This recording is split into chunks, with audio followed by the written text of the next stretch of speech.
બધી સામગ્રીને હવે આપણે એકદમ મિક્સ કરી નાખશું અને કીડીઓ સુધી પહોંચાડીશું.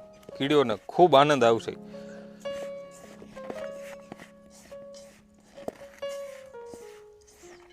જોઈ શકતા હશો આપણે તેલ અંદર નાખીશું અને તેલ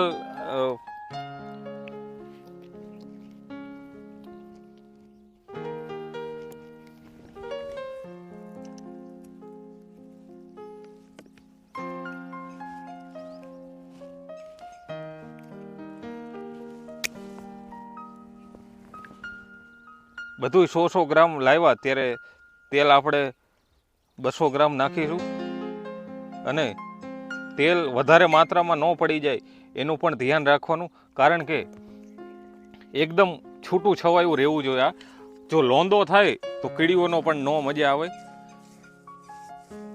એકદમ દાણાદાર રહેવું જોઈએ, કારણ કે એકદમ લોંદો થઈ જાય ઢગલો તો એ તો કીડીઓ ઉપાડી નથી શકવાની, કારણ કે થોડું ખાય અને કીડીઓ એનો સંગ્રહ પણ કરતી હોય છે.